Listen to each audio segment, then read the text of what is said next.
താനീ കോലം കെട്ടിയിട്ടേ എൻ്റെ മമ്മിയെ കൂട്ടുപിടിക്കണ്ട. ആരെങ്കിലും മമ്മിയെക്കുറിച്ച് അനാവശ്യമായിട്ട് സംസാരിക്കുന്ന കേട്ടാലേ എനിക്കിഷ്ടമല്ല. അങ്ങനെ ആരെങ്കിലും അല്ലല്ലോ, ഞാനല്ലേ. ഞാനൊരു തമാശ പറഞ്ഞാൽ എന്തിനെങ്ങനെ ദേഷ്യപ്പെടുന്നേ? ദേ, എൻ്റെ മമ്മിയെക്കുറിച്ച് തമാശ പറയാൻ താൻ എൻ്റെ അമ്മായിയുടെ മോളൊന്നല്ലല്ലോ, ആണോ?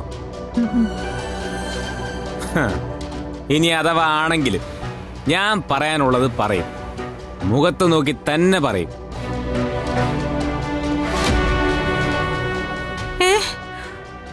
ആരും വീണ്ടും കുടി തുടങ്ങിയോ? അതിന് ഞാൻ നിർത്തിയില്ലല്ലോ വീണ്ടും തുടങ്ങാൻ. അല്ല, കുപ്പി കണ്ടാൽ അപ്പൊ തന്നെ ഛർദിലായിരുന്നല്ലോ. അത് പഴയ കുപ്പി. ഈ പുതിയ കുപ്പി വന്നോടുകൂടിയേ പ്രശ്നം മാറി. ഇപ്പൊ നല്ല അസലായിട്ട് കുടിക്കാം.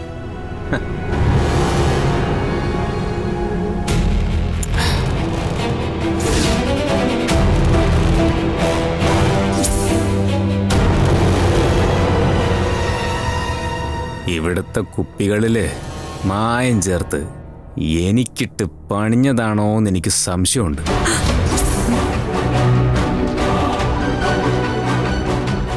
ഒരുപക്ഷേ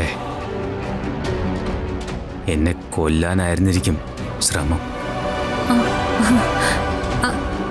അയ്യോ, ആര്യനെ ആരെന്തിനു കൊല്ലണം?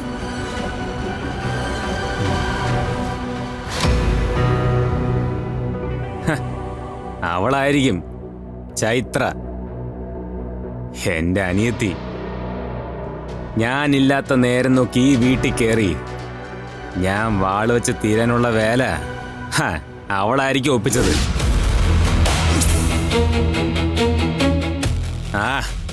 ദേ, പഴയ കുപ്പികളൊക്കെ ഇവിടെ തന്നെ ഇരിപ്പുണ്ട്. സത്യവതിയുടെ ഫ്രണ്ട്സോ റിലേറ്റീവ്സോ ആരെങ്കിലും കഴിക്കുന്നവരുണ്ടെങ്കിലേ ഇതെടുത്ത് കൊടുത്തേക്ക്. ആർക്കെങ്കിലും പണിയെടുക്കേണ്ട ആവശ്യം വന്നാൽ ഞാൻ പറയാം.